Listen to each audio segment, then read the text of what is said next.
Good afternoon. My name is Rita KUSI. I am host of 30 Minutes with HR. You're watching us live on AAU TV at the Association of African Universities. Now, we have a very interesting show for you today. Before I get started, I just want to thank you for tuning in. This is our 4th episode. Thank you for watching. I always like to know where our viewers are watching from. So if you don't mind, kindly leave a comment and let us know where you're watching from. Today's episode, we are discussing managing intimidation and harassment at the workplace.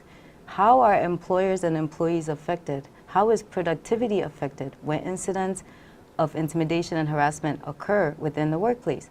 Today, I'm joined by a colleague of mine, Emma Wenani. I'm going to let Emma introduce herself to you.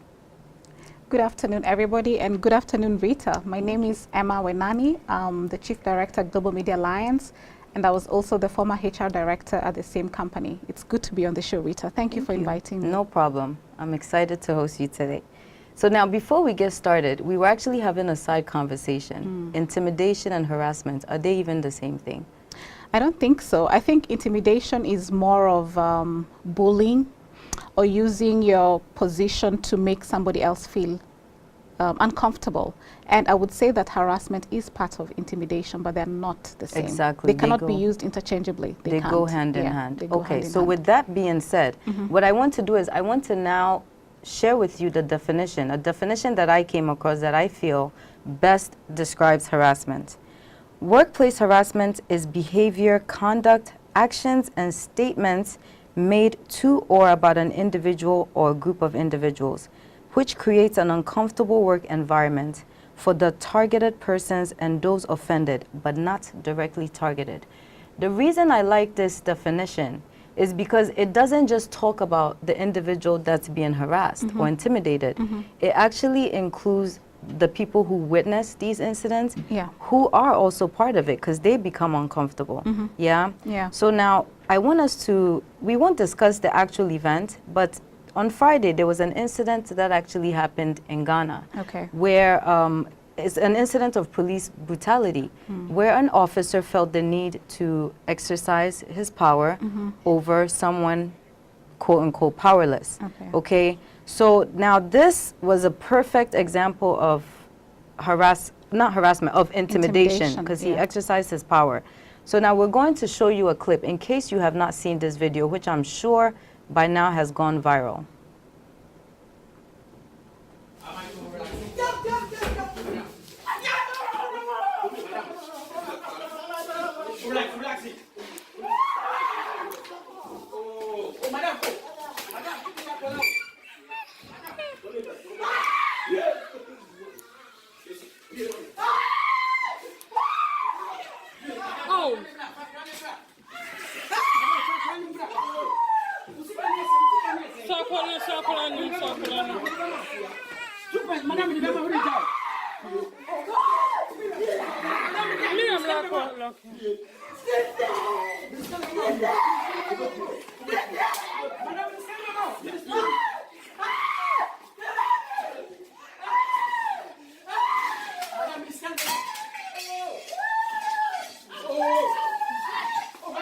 To make this lady who was so powerless and with feel very a baby uncomfortable in her hand. I don't even think he noticed she was carrying a child. He just went on and on.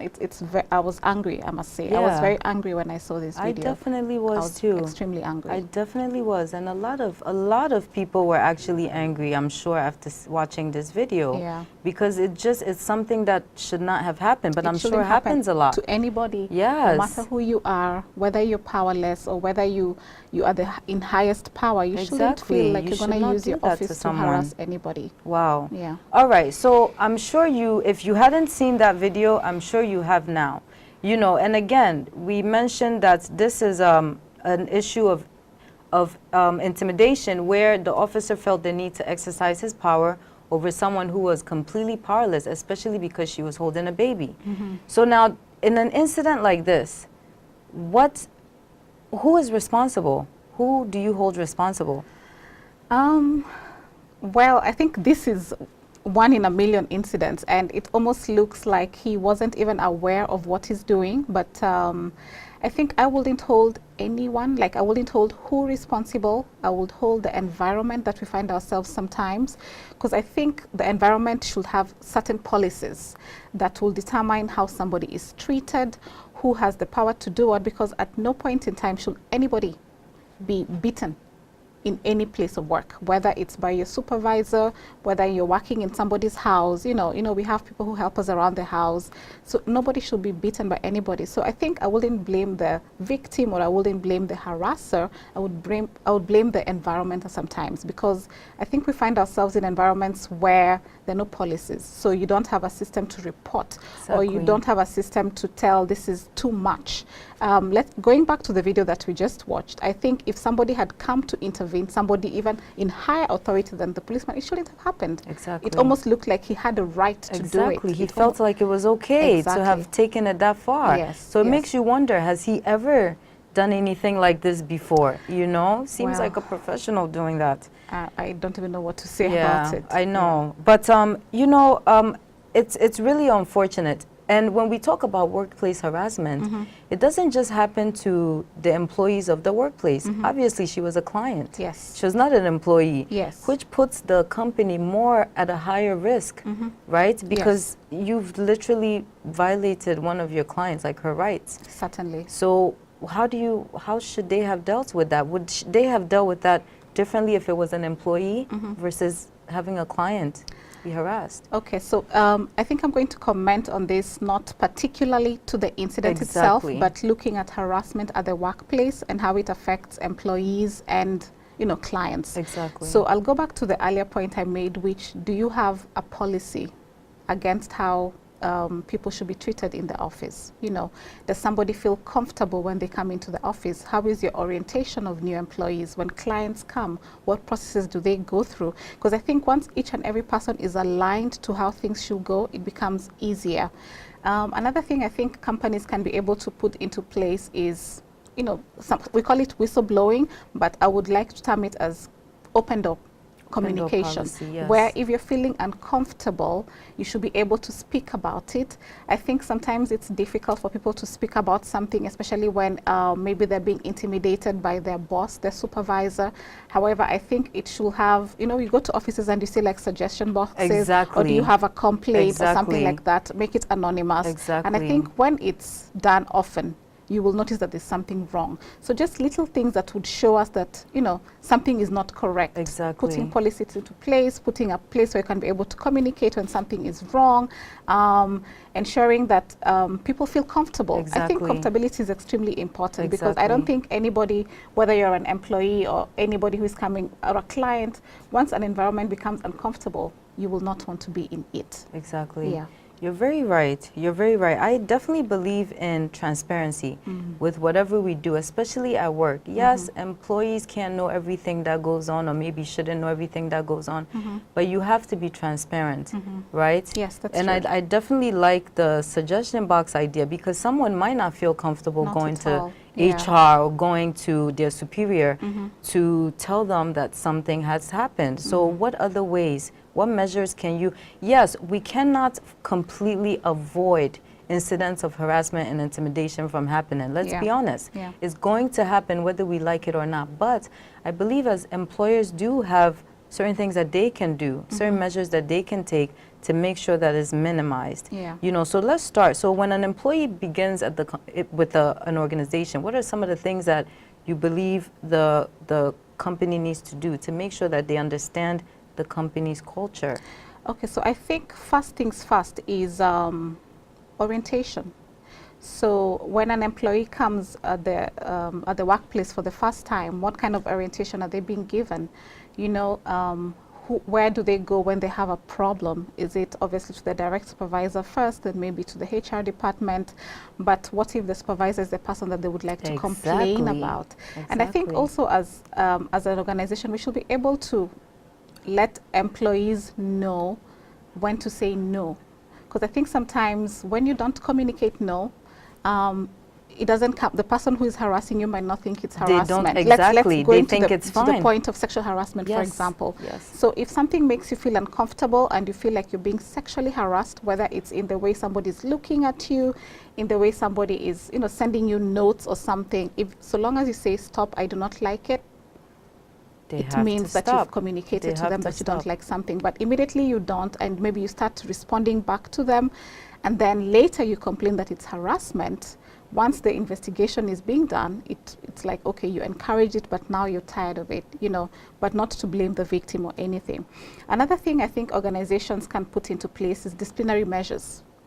Because I think once you're able to investigate an incident and you find that somebody was guilty of something, what are some of the punitive measures that are taken against it? Just like any organization, obviously there are levels of discipline, there are levels of punishment. So there's always first-time offenders or repeated offenders or something like that. So you have to have it very clear, the disciplinary process, so that somebody is punished for something that they did wrong. Exactly. Yes, and I think also maybe when you find that somebody is becoming a repeat offender, I know there's always the incidence of just getting rid of them, for lack of a better word, but I think sometimes it's something more psychological. Exactly. And I think you could get them help. Exactly. So that even if you're not going to keep them in the organization, you're not just sending them to another organization to do the same thing. Exactly. Right? So get them help.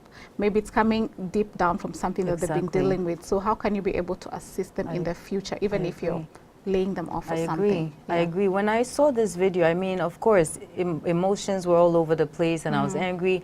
But then I said, you know what? Let's also not forget the fact that maybe he's dealing with something really, I mean, to be able to go to that extent, like you have to have some deep psychological issues. Yeah. So yes, I'm sure he'll probably lose his job. Yes, which he should. Yes, of course. But in addition to that, let's get down to the root of things. What may have caused it? Was it something that maybe happened on the job to get him to that extent? I'm not saying it's okay. I'm not defending his actions, but I just think it's deeper than what we think. Yeah. Exactly. I totally agree with you 100%. Yeah, you know, and you mentioned sexual harassment, which is actually the most common form of harassment in the workplace. Yeah. You know, so it's something that we definitely do have to work towards and that we do have to be able to address. Yes. So now I want to go over to our next question. Okay. Yeah. And another thing you mentioned that I thought was interesting was documentation. Yes. I'm all about documentation. I don't care what it is, write it down, document it, because in order to go and plead your case and have it investigated, you need to be able to have proof of what has happened. Yeah. So documentation, documentation, documentation.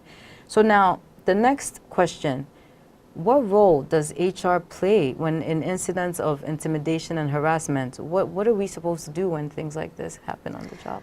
I think HR has a very, very tough responsibility. I'll be honest. Yes. And I look back to my HR days and I just look back and I'm like, wow, the things I had to go through. But I mean, you have to be able to, one of the things that worked well for me, and I think many HR people would say the same thing, is you always have to remain neutral. Whether you know that this is the truth or not, before the disciplinary process is done, before the investigations are completed, you have to be neutral, because both people are your employees. Exactly. You know. Exactly. So whether it's something that is personal to you, whether it's something that brings back any memories of something that happened personally to you, so long as both of them are in the environment, you have to be their HR. Neutral. Okay. And I think sometimes we only limit orientation and policies to when employees come. It doesn't hurt to keep reminding people of the policies, So what we used to do at my organization, and we still do that, is once a year at least we have a training on sexual harassment, because something I was reading about harassment is sometimes people, it's unintentional. It could be in your subconscious that you don't know somebody is actually uncomfortable. Maybe it's your personality that makes somebody uncomfortable, the way you speak, the way you look at them, which you might think is okay because of the way you're brought up. I mean, we're all the way you touch, you might caress someone's arm. The way you're from different upbringings, we're brought up differently. So I think continuous refreshment training on sexual harassment at the workplace. What is sexual harassment at the workplace? And I think something funny always comes to mind, and people hear sexual harassment and they think always boss to subordinate. Exactly. it can be the other way around. Yeah. Your subordinate can be harassing you sexually, actually. You know, the messages they send to you, the kind of pictures they forward to you. In this age of social media, I think people don't even think. They just get something and then they forward it to you, not knowing that it could be harassment. It might not like what you're seeing. So I think HR should also be able to, you know, go over the policies over and over again. Open door policy. Yes. You should be approachable. Because I think as the HR, if people are not comfortable to come and speak to you about issues, the purpose of you even being there. Exactly, they won't be able to come. And other than open door policy, there's also the issue of precedence. Precedence is key. Exactly. Because let's say if something happened a while back and nothing was done about it, you know, why should I come now and expect that something else will be done about it? Exactly. So I think the HR department as well also has to ensure that policies are followed to the latter, no matter what is happening. So set the right precedents, have an open door policy, be approachable, be available. Listen to what is happening on the ground. You know, not everything will come to you formally. So I think sometimes you have to put your ears on the ground and listen to what people are talking about, the informal discussions they're having. What are people saying about what employees feel in the workplace? You know, I think sometimes we really downplay informal communication, but somebody can actually be telling you that I'm unhappy to your face, and you won't even hear them. So I think the communication should be extremely, you know, it might be body language. Suddenly you'll notice that Rita is just not herself. You know, so just be alert, be open, be approachable, be available, and talk to people. Yes, so I'd say that's what I always say HR, we're counselors in a lot of ways. Yes, we really are. Many ways. Interesting I don't conversation. Envy you because I'm not there. Lucky you. But again, you're watching, this is the 4th episode of 30 Minutes with HR, and I hope you've tuned in live on AAU TV. We are actually live right now on the Association of African Universities Facebook page. Make sure to let us know where you're watching from. And today, we're discussing managing intimidation and harassment at the workplace. And I'm here with a colleague of mine, Emma Wenani. So thank you very much for tuning in. Now, all right, so where are we now? On LinkedIn, there's a gentleman, when I shared that you were coming on the show, he made a comment and he says, great topic for discussion. Workplace harassment has a lot of impact on productivity. And I want to ask you, how true is that? I think anytime you're not in the mood to do what you're supposed to do, it downplays the productivity levels. So let's say anytime you come to the office and there's an obstacle, and in this place the obstacle is you feeling uncomfortable, you not wanting to be in that meeting with your boss, or you not wanting to be in that meeting with your subordinate, coming to work, you know, not wanting to come to work, not wanting to meet with that client. Because sometimes it's the client who is, you know, harassing the person. So that always makes you feel uncomfortable. That always makes you not want to work on that particular project. And if you have to work on it, it means it takes more energy. It doesn't come naturally for you to do it. And therefore your levels of productivity go down. There'll be more incidences of, should I call in sick today?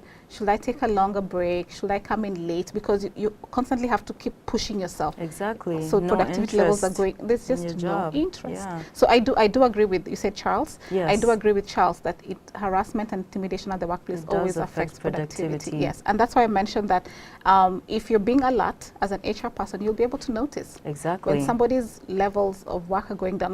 Not to say that every time somebody's unproductive, they're being harassed, but I mean, if you see a pattern, I mean, then something is wrong. You have to get down to the root of the problem. Wow, thank you so much, Emma, for that. It's been very insightful. Oh, thank you, All right, viewers, we're going to take a quick break, and when we come back, there's a young lady here that's going to join us, and she's here to actually share a story of intimidation and harassment. So we'll be right back.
Wenani, who's Chief Director at Global Media Alliance, and we've just welcomed another guest, Monique Parham. I'm going to let Monique introduce herself to our viewers. Hello, Monique. Welcome. Hello, KUSI. Thank you for having me. My name is Monique Parham, and I'm a social worker for the United States Public School System. Thank you for joining us. Thank you for having me. Good. So now we discussed something that actually happened a while back with you in regards to harassment in the workplace and intimidation. Can you share that with our viewers? What exactly happened? Yeah, so I've had several experiences of harassment and intimidation at the workplace, but my very first experience was harassment within a workplace from my supervisor and also one of my coworkers. Wow. Can you tell us a little bit more about what happened? Yes. So with my supervisor, he used to make comments to me about my looks. He would make comments to me about my body shape. He would make comments to me about the clothing that I would have on.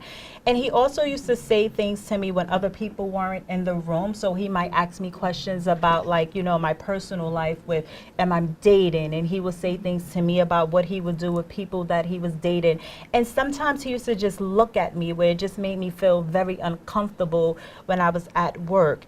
And I remember with my coworker, it was strange because she and I was in the same age bracket, but my supervisor, he was also like 30 years older than me. But with her, she would also say things when I would go into work, or she would do and things. It's a she too. Yes, it was a female, she. So female. she was gay, Okay. which I don't have a problem with. But she would do things like she would touch me from time to time, and then she would make comments like, "Oh, I like the way your skin feel," or she would say things to me like, "I can tell from your eyes that you're gay." She would make comments about like my clothing as well. And so when I would do things like I would try to push her away, she would like move her body so that way my hands will touch her breast, and then she'll make like sexual sounds about me touching her. Wow. Like, "Oh, that feels good." So it was very uncomfortable. It got to the point where I was going to work from school, and when I would get to work, I would change my clothes. So I had like big sweatpants in my lockers, and I had a big t-shirt that I would put on whenever I got to work, hoping that it will lessen them actually saying things to me. You were trying to make yourself even look less unattractive. Yeah. Yes. Wow, which is so That's really sad. That's harassment on so many different levels. Yeah, like you're not escaping one from your supervisor. Yes, your colleague and then is your also colleague. harassing you. Exactly. You know, it's very uncomfortable. Exactly. So I mean, in Monique's situation, do you think it's something that maybe she did? Is she to blame for any of what would have happened? I wouldn't blame her for it. I mean, she was being herself. Yes. I mean, she was dressing the way she was comfortable, and you noticed that she tried to even change exactly how she looked to ensure that she's not being harassed. So I wouldn't blame her at all. Wow. I wouldn't blame her. Wow. Was there any points where maybe, did you say no, or that it made you uncomfortable? Did you ever address the situation? So I was listening, and I noticed some things that I actually didn't do that Emma actually suggested. So me speaking up about it is that I will say like aggressive things to my supervisor, like, "Leave me alone, don't talk to me," like, "Oh, you're disgusting," like, "You're ugly," like, "Don't say that to me," like, you know, like, "I don't like you." And with the girl, I would get physical with her. So I stopped hitting her, and I used to kick her if she came too close to me. So I've never actually spoken to, let's say, his boss or anyone else. I would just be aggressive with them with hopes that maybe you're protecting yourself. I was more so obviously. protecting myself. You're protecting it, because these Yes. are, I mean, even your reaction to it is not something that should have happened. It should not have gotten to that extent. Shouldn't at all. But when it comes to protecting yourself, I think you'll go the you extra would mile. go the or extra at least mile. you try to ensure that they see how upset you are Exactly. and stop coming towards you. was But there yes. was there an HR department and someone that you could have reported this to? you? So there was an HR department, but I wasn't aware. So as far as wow. mentioning the policy and what you should do in these situations, Okay. there was no one there that actually explained to me what to do Wow. in this situation. Wow. So eventually what happened is that my supervisor's boss, she used to experience some of the interactions, and I used to tell him not to talk to me because I felt like every time he said something to me, it was something inappropriate. So I preferred for him not to talk to me at all. And so she would witness these things. So eventually I got laid off, and I felt like Wow. at that point, she mentioned I was insubordinate. She mentioned also like my attitude and my interaction towards my supervisor, but I had nothing to back me up about Of where course. all of Yeah. that came So she, from. she only saw the Documentation. other She side. only saw the Exactly. other She could have side. at least have gone forward and asked, No, is there she didn't any do that. reason why you're, No, and you the know, thing is Nobody that- interviewed me at Wow. all, even after they let me go. Nobody interviewed me at all about some of my behaviors There or are actions. actually some HR managers who would take sides with management. It happens a lot of It cases. does- it does happen Like a lot. Emma mentioned, their role is to be neutral. Our role is to be neutral.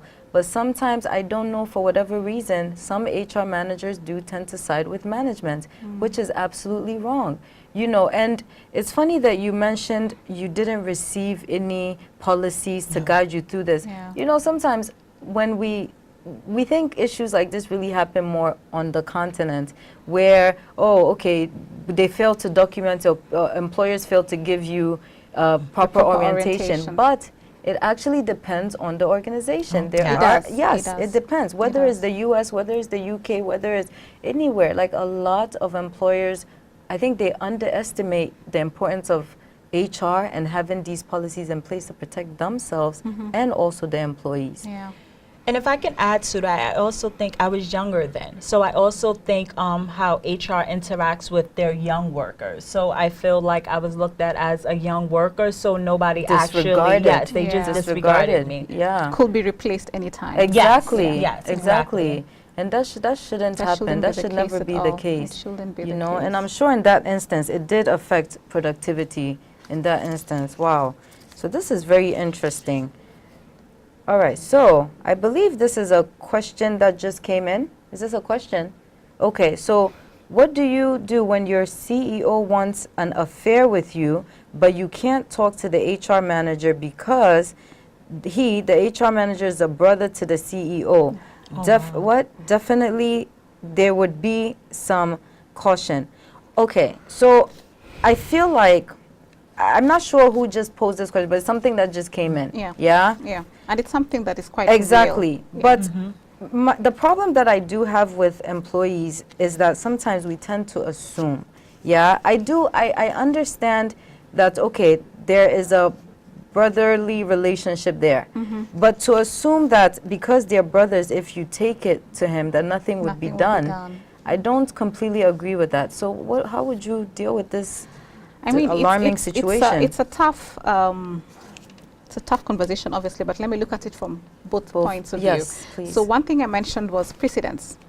So this seems, the note, just reading it directly, almost looks like somebody who has seen things happening that, you know, like maybe the HR hasn't done something against the Exactly. CEO and therefore has Exactly. concluded for themselves that this is what is happening. So Exactly. that could be one case. However, I totally agree with you that we shouldn't assume. Yes, You know, maybe speaking to the HR, they will be able to speak to their brother exactly. that, you know, at the end of the day, this could bring issues to the organization. Exactly. You know, on our continent, unfortunately, we don't do a lot of suing. But, you know, something like harassment, people there's have been a sued serious for it. lawsuit. So I don't think the HR would Serious. want the company to go Go through under as experience. the company where people get harassed. I don't think the Exactly. CEO would want Exactly. their name tarnished because at the end of the Exactly. day, once you tarnish your name, you're tarnishing the whole organization. Exactly. Your clients don't want to be associated with you. So I think just go to the HR, speak to them about what is happening. If Exactly. nothing is done, at least you said it. Exactly. You know, and then if it doesn't work out or it's just leave. Exactly. Just And I leave. think Yeah. what would really also help in this situation, just so that he or she can avoid any incident, is that, I'm guessing is a she, because she said brother, I'm guessing. But is, again, documentation. Once you have a physical proof, Yeah. let's go back to the video that was showed. If there was no actual proof Of with this the happening, video yes. of it happening, how does that woman even defend it? Who does she go to? Will they ever believe No, her? they wouldn't Do believe you her. understand? Yeah. So it's important. I don't care if you have to use a recorder, if you have to hide a video somewhere. You have to somehow be able to document and provide something that is just, HR can't look at it and say, no, you're No, lying. you're lying, You know, yeah. it's like you have the proof in your face. Yes. You have to protect yourself in that sense. So if you're watching, then that's definitely our advice to you. You have to be able to protect yourself on the job, and the key way to do that is to document. Write it down. Keep a journal. What are the activities that are happening on the job that's making you uncomfortable?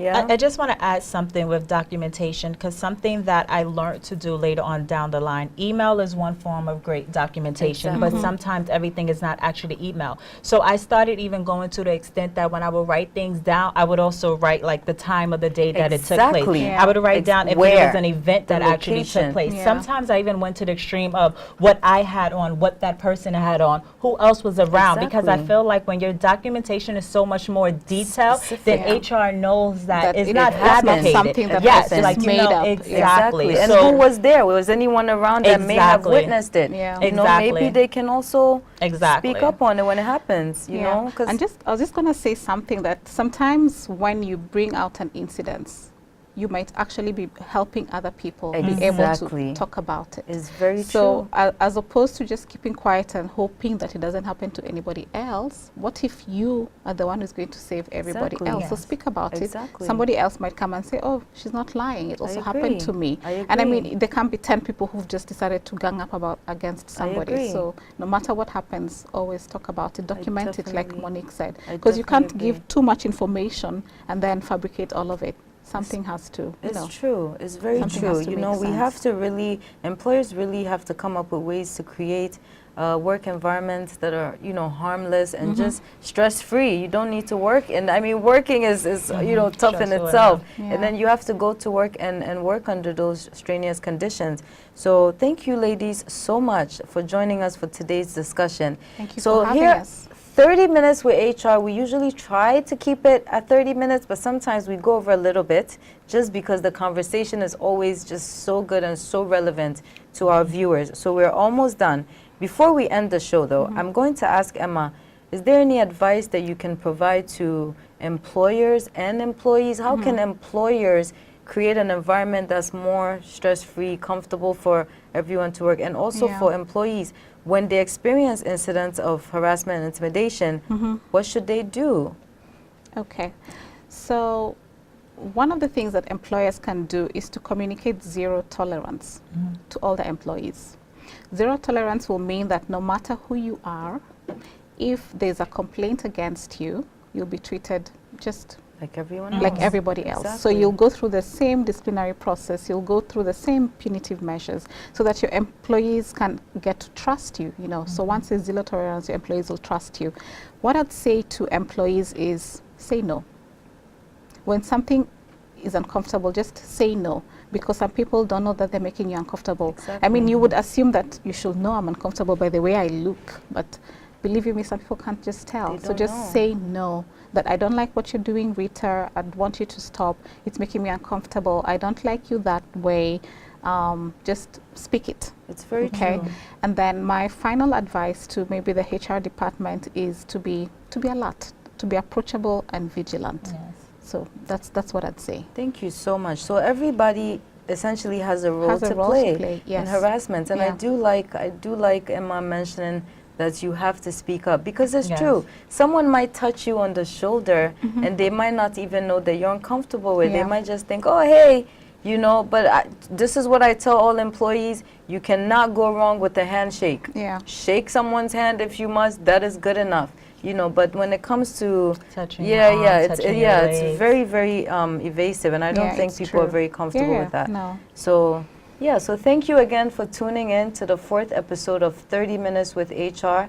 You've heard it all here. You know, when it comes to harassment, if anybody's conduct, whether it's the way they look at you, the way they talk to you, the way they touch you, if it makes you feel even a little bit uncomfortable, then something is wrong, and it's time for you to really start monitoring. But before you do that, address the individual. Let them know that, hey, what you did, I'm not okay with it. Now, if it continues, then you know that you have to take it a step further, start documenting. And like Monique said, don't just write down the incident. Be very specific. Where did it happen? What time? With who? Was anyone around?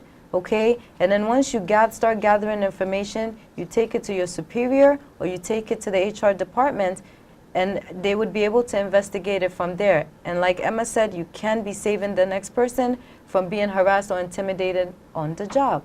Thank you very much for tuning in, and we'll see you again next week, Wednesday.